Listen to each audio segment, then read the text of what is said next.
En el primer milenio antes de Cristo, griegos y fenicios surcaban el mar Mediterráneo, creando una compleja red comercial, colonizando nuevas tierras, fundando ciudades y extendiendo su cultura y conocimiento.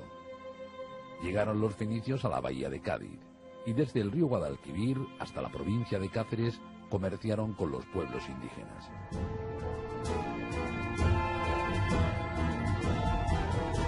A este territorio lo llamaron tartesos, y tartesios a sus habitantes. Una civilización que desde entonces ha estado rodeada por el misticismo y la leyenda.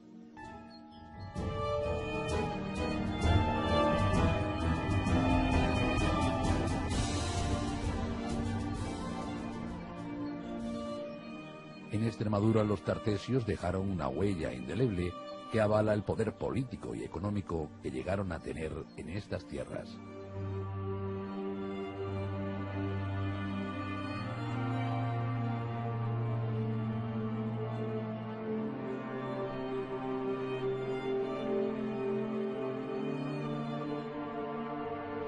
En el río Alagón, los indígenas que poblaban sus orillas lavaban la arena y la grava en busca de las abundantes pepitas de oro depositadas en el lecho del río.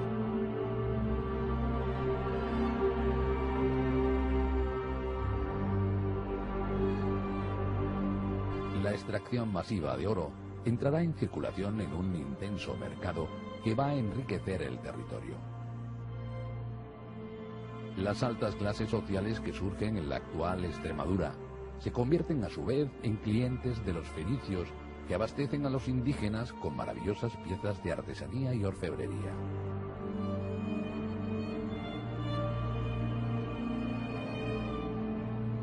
Proceden estos objetos de lugares lejanos, Egipto, Siria, Grecia. A esta influencia cultural del Próximo Oriente la conocemos como periodo orientalizante. El mayor legado que nos dejaron los fenicios fue la escritura, recurso imprescindible para el control de las transacciones económicas.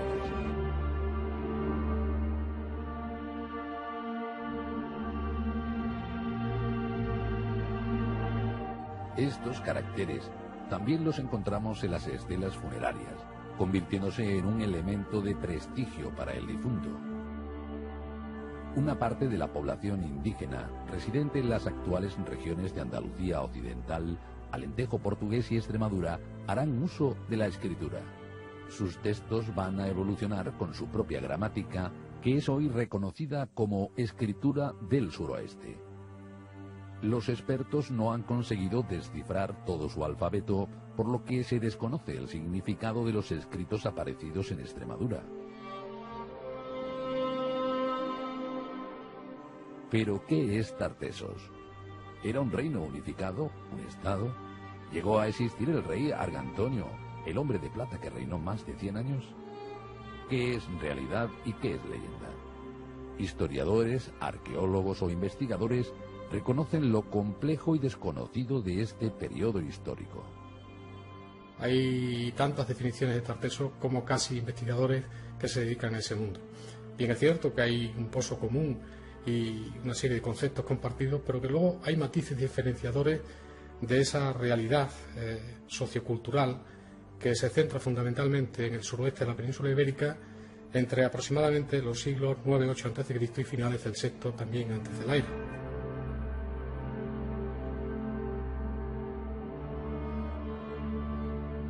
Bueno, Tartesos, como los griegos, conocían a esa zona. Y dentro de esa zona de Tartesos vivían tanto los indígenas, que llevaban muchísimos años en la península, como los colonizadores que llegan de fuera. La mezcla de esas dos culturas es lo que va a dar lugar al Tartesos cultural que nosotros conocemos. Por lo tanto, Tartesos no son ni los indígenas ni los fenicios, sino que es la mezcla de los dos.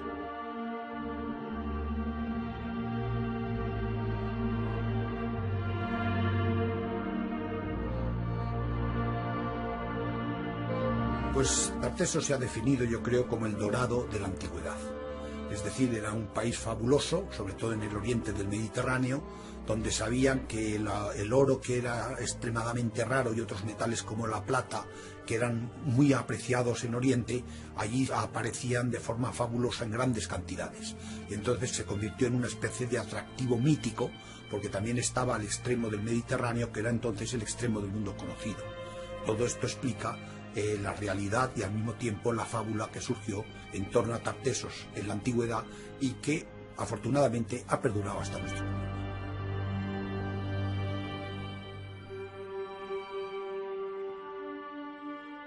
Las vegas del río Guadiana fueron un descubrimiento para los nuevos pobladores que reconocieron el alto valor agrario que ofrecen sus fértiles orillas.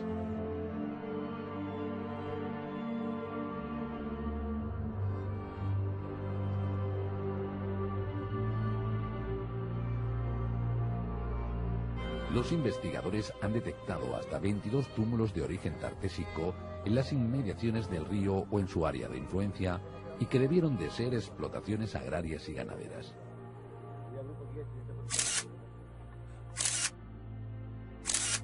La cultura tartésica, el lugar que ocupa en Extremadura, estaba deshabitado prácticamente. Es decir, no hay prácticamente yacimientos de la edad del bronce, ¿no?, que es la época anterior. Ellos lo que hacen es colonizar unas tierras que estaban prácticamente deshabitadas. Pero por lo tanto no hay un conflicto, ¿no?, entre gentes. Aquí hay un control de territorio, pero de edificios que son grandes edificios, pero no son grandes ciudades ni grandes centros urbanos, ¿no?, sino que es un control más de aristocracias que son las que controlan todo ese territorio, ¿no? Y dentro de esos edificios pues los hay de varias funciones. Los hay de función más religiosas, que son como el santuario de Cansorroano, que está controlando un territorio a las afueras, ¿no?, como un límite, ¿no?, entre dos culturas distintas, entre dos territorios distintos. Y luego los que están todos en la orilla del Guadiana, que son que es como una fila, ¿no?, van jalonando el río, y que cada uno pues debe tener un dominio territorial propio. Ese control político y económico se ejercía desde el más poderoso asentamiento tartésico de la época, que estaba a orillas del río Guadiana y respondía al nombre de Conisturgis, ciudad de la que se han encontrado restos en el centro urbano de Medellín y en el Cerro del Castillo.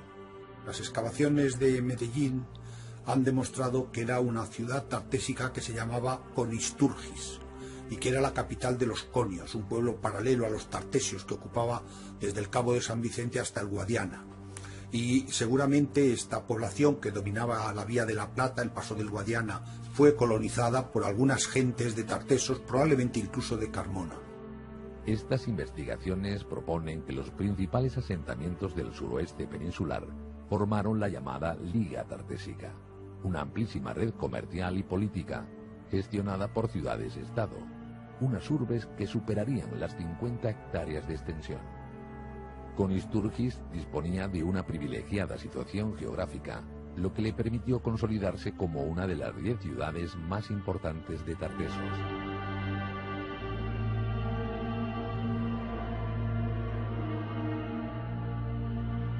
La capacidad económica de la alta sociedad permitía la importación de valiosas piezas de orfebrería y artesanía. Ejemplo de ello es la copa de Eugerios, conocida como Kilis Ática, la más bella copa griega aparecida en la península ibérica.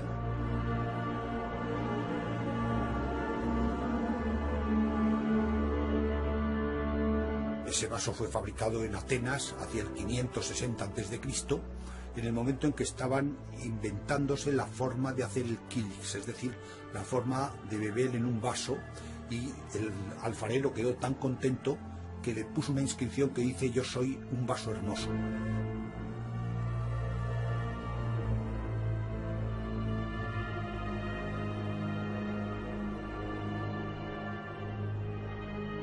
Es un vaso hecho a torno, tiene dos figuras, una por un lado y otra por el otro, entre las dos asas, y luego también tiene unas figuras de gallos en el centro, que evidentemente se verían por debajo del vino para el que estaba destinado a beber.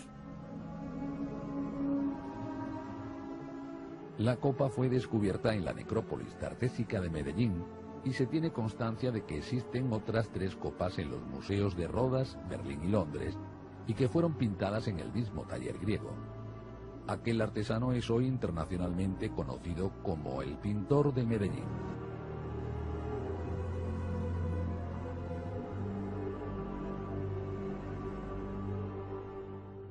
Los numerosos hallazgos en la necrópolis dan fe de aquella entramada red comercial que proveía de objetos desconocidos para los nativos. Bellas y singulares piezas que en ocasiones estaban talladas en marfil, materia prima que no existía en la península. La influencia del mundo tartésico alcanzó la penillanura cacereña, y el enclave mejor estudiado por los expertos se encuentra en el municipio cacereño de Aliseda, un lugar estratégico que controla una encrucijada de caminos que enlazan las cuencas de los ríos Tajo y Guadiana.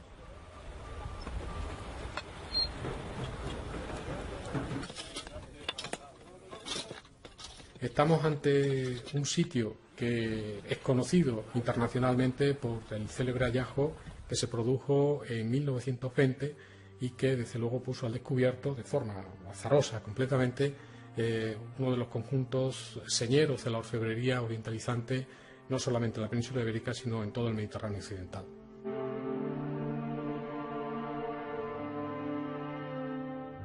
El tesoro, constituido por más de 350 piezas de oro, plata y bronce, fue encontrado casualmente por unos campesinos. Lamentablemente nada sabemos y poco podremos saber de cómo se dispusieron en origen esas joyas, si responden a un enterramiento, a varios, si proceden de una ocultación, como a veces se ha dicho, si proceden de un contexto religioso, si proceden de un contexto habitacional. Son preguntas que han quedado congeladas en el tiempo, desde entonces hasta hoy, y son las que de alguna forma pretendemos abordar en el proyecto que llevamos a cabo y que lleva por nombre El tiempo del tesoro del siglo.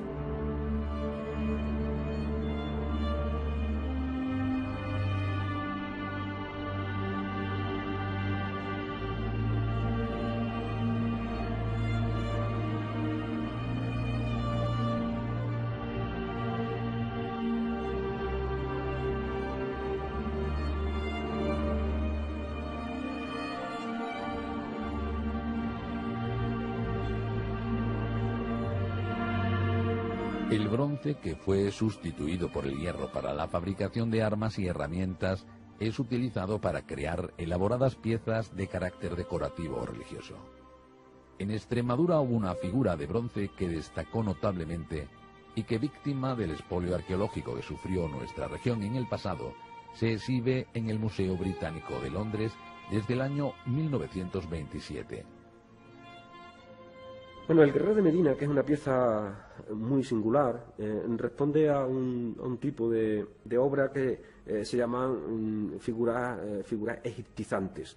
Es un grupo que tiene unos patrones iconográficos muy concretos, son piezas muy grandes, de casi 40 centímetros, en torno a los 7, 6, 8 kilos de peso. Representan figuras de varones y que están en posición de andar.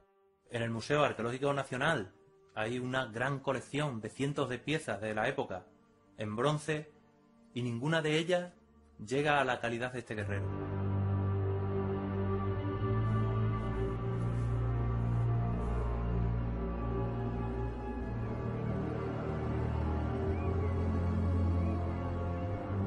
El guerrero de Medina de las Torres fue realizado con una compleja técnica conocida como fundición a la cera perdida.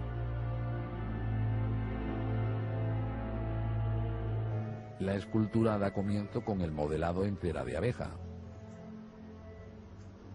La textura blanda de la cera permite al artesano modelar el casco, las trenzas rígidas, una ceñida túnica y un rostro singular con ojos oblicuos que tienen el iris perforado.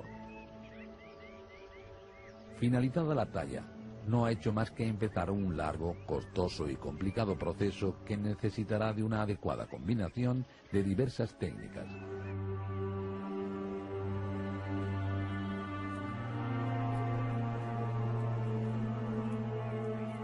Después de crear un sólido molde de arcilla, la figura de cera se derrite al calor del horno, dejando el interior vacío.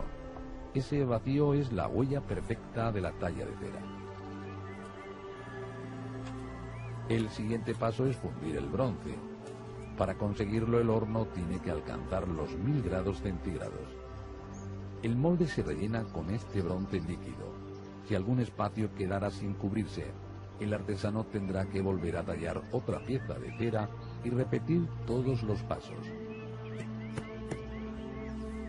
Una vez enfriado el molde, hay que romperlo para extraer la figura de bronce que esconde en su interior.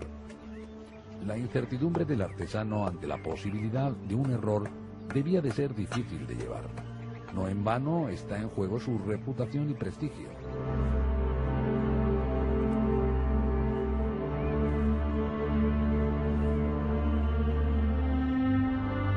Desconocemos si en la Extremadura tartésica existió un taller para fundir el bronce, así como la procedencia de la pieza. Incluso el lugar del descubrimiento de este guerrero tiene varias interpretaciones.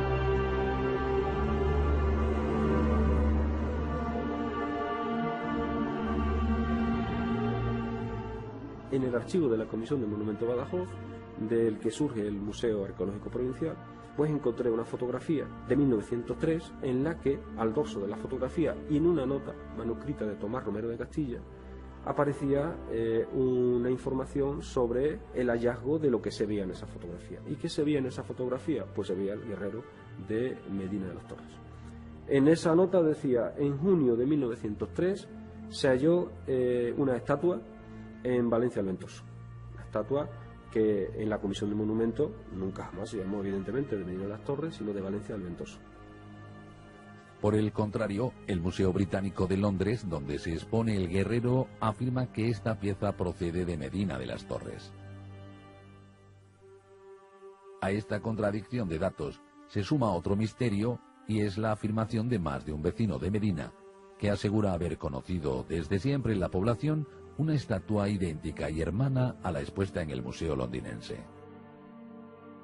Esto abre otra línea de investigación que, basándose en ese hecho, propone que en las obras de construcción de la vía férrea Zafra-Huelva de principios del siglo XX apareció no una sino 3 figuras de bronce de similares características. Supuestamente, una de esas figuras acabó en manos del maestro albañil que trabajaba en la construcción de la línea férrea a su paso por Medina de las Torres. Uno de ellos, el que se quedó el maestro albañil, ha estado desde entonces hasta hoy pasando de esta familia, pasando de padres a hijos hasta llegar a nuestros días, como un simple objeto de decoración en una casa. Del tercer guerrero no se tienen datos. Tal vez forme parte de una colección privada fruto del contrabando, o tal vez, como así afirman algunos expertos, nunca llegó a existir. Lo evidente es que el guerrero de Medina de las Torres fue una figura fundamental en la vida de los antiguos pobladores que veneraban su poder místico, un poder que la aristocracia local utilizaba en su beneficio.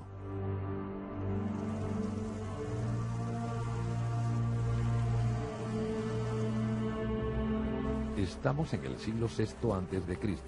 y han transcurrido más de 200 años desde las primeras manifestaciones tartésicas en el triángulo formado por Cádiz, Huelva y Sevilla.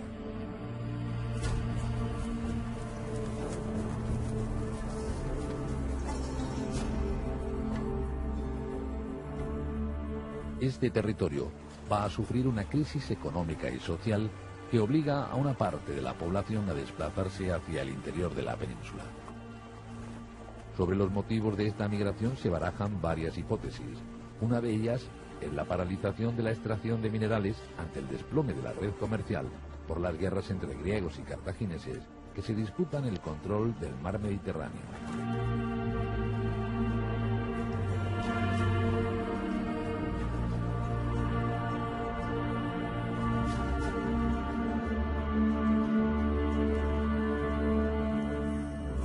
Luego, por otro lado, hay otra teoría que cada vez va cogiendo más fuerza y que la están sosteniendo sobre todo los geomorfólogos, y es que hubo un episodio, seguramente un gran terremoto con un tsunami, que pudo arrasar todas esas partes de las costas, ¿no? Y además sabemos que en el Neolítico hubo uno, hubo otro en esta época seguramente, y bueno, todos conocemos el del terremoto de Lisboa, ¿no? Lo cierto es que el Tartésico de tierras extremeñas va a conocer una nueva etapa de prosperidad que se prolongará durante decenios.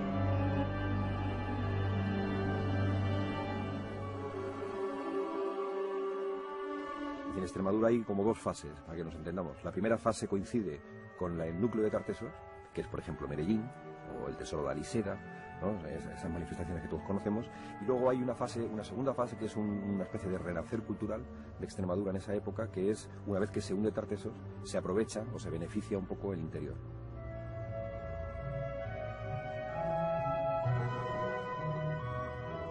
Canchorroano ya existía cuando Medellín o Aliseda conocen su mayor esplendor en aquella primera etapa tartésica. Prueba de ello son los 3 edificios de diferentes épocas que se superponen. Pero será en este segundo periodo cuando adquieren mayor notoriedad, a pesar de ser una construcción alejada de los principales ríos y rutas comerciales. Y a diferencia de Medellín o Aliseda, no está en un altozano controlando el territorio, todo lo contrario, se encuentra en una vaguada.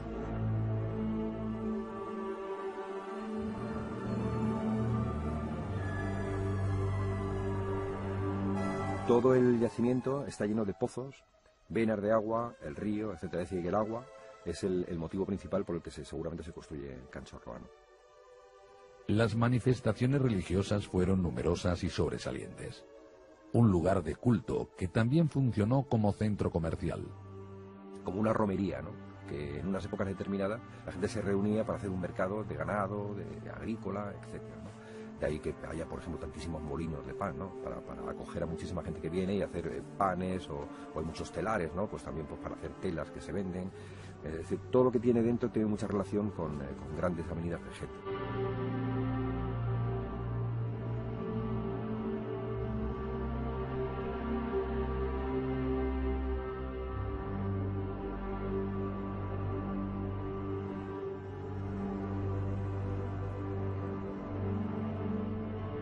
El Museo Arqueológico de Badajoz almacena una ingente cantidad de objetos de Canchorroano. Accesorios de caballería, armas de hierro, esculturas de bronce de gran calidad y más de 100 ánforas. Este conjunto tartésico es el mejor conservado de la península ibérica, y esto se debe a que sus habitantes habían dispuesto todos estos objetos antes de la inmediata destrucción del edificio. Y lo hicieron celebrando un ritual, para posteriormente derribar el santuario, enterrarlo y quemarlo. Y se hace además lo que en la Biblia llama la hecatombe, ¿no? La hecatombe es que se sacrifican un número importantísimo de animales y se hace una gran comida donde todos los elementos que se utilizan, como los vasos, los platos y demás, se tiran al foso con los animales, y en el interior se hace otro banquete, un banquete más restringido a la gente del interior, ¿no? Donde se utilizan, bueno, pues vajillas de lujo, ¿no? Vajillas griegas, etruscas y demás. Y con todo eso se cierra el edificio, que significa mucha gente que ha venido aquí, tiene que estar echando tierra encima para cubrirlo completamente, y ha llegado hasta nosotros desde entonces prácticamente intocable. Esta actitud catastrofista puede deberse a la influencia de varios factores, entre ellos la presión ejercida por los emergentes pueblos del norte y del sureste peninsular. En torno al siglo IV a.C., el ocaso será definitivo y nunca más esta civilización recuperará el esplendor de antaño. Y cuando todos estos túmulos se cierran y demás, hay un vacío de 2 siglos, que ya digo que no se vuelve a recuperar hasta la conquista romana. La conquista romana de esta zona, por ejemplo, fue rapidísima, ¿no? Fue muy fácil de realizar, precisamente por eso, porque había muy poca población. Como consecuencia de la quiebra de Tartesos, las vegas altas del Guadiana parecen responder a un proceso de señorialización del campo. Si Medellín fue el ejemplo de una poderosa ciudad, La Mata forma parte de un modelo de edificios de prestigio social, fundamentados en la posesión de la tierra. Rodeada por un bosque de encinas hoy desaparecido, encontraríamos una residencia aristocrática en la que residía un grupo familiar de entre 15 y 25 personas. Al frente estaría un personaje de rango, un señor del campo.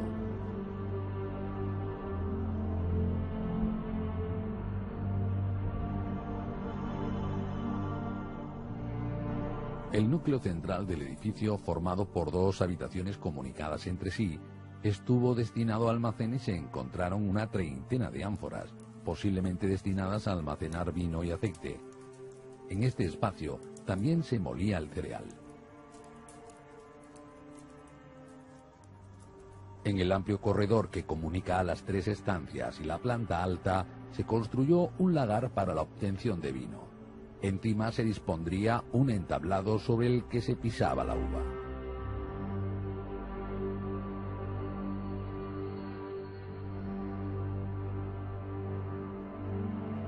El ámbito doméstico es el más extenso de todos y lo componen 2 habitaciones. La más amplia de ellas está presidida por un gran hogar central, en torno al cual debió de girar la vida familiar. Disponía de un horno tahona y varios puestos de molienda. La zona supuestamente residencial es una incógnita, pues apareció prácticamente vacía. Al tratarse de los espacios con menor superficie, invita a pensar que fuera el lugar de descanso. La planta alta del edificio sugiere una organización similar a la planta inferior. Por último estaría la terraza. Tal vez de aquí proceda gran parte de los 55 molinos barquiformes encontrados entre los escombros.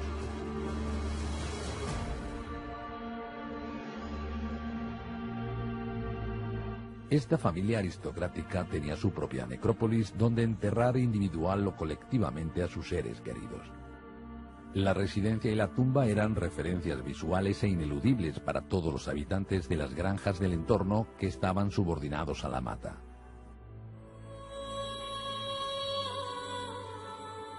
Estos señores del campo apenas tuvieron siglo y medio de existencia y de igual manera que Canchorroano, la mata también fue destruida.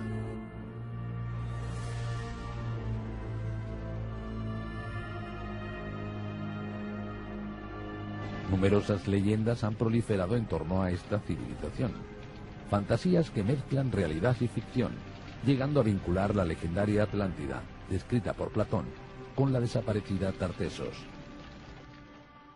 Es un campo especulativo que es libre, para eso tiene el hombre la imaginación, pero no tengo que confundir eso con los procesos históricos que documenta la arqueología, que documenta la historia y que son nuestra memoria colectiva. La comparación la hacemos como el astrólogo y el astrónomo, ¿no? Es decir, una cosa es interpretar las estrellas, otra cosa es estudiar las estrellas, ¿no? Pues es un poco lo mismo, ¿no? O sea, la Atlántida, bueno, está bien, pero no deja de ser un mito, ¿no? Y Tartessos es una realidad.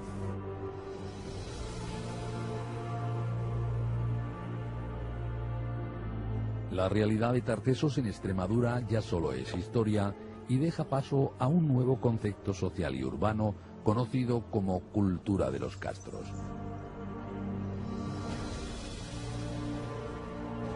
Hombres y mujeres procedentes de otras regiones construirán aldeas fortificadas en cumbres elevadas. Estas tribus guerreras defenderán su nuevo hogar de un invasor desconocido e inesperado. Harán frente al más poderoso imperio que conocerá el Mediterráneo, Roma.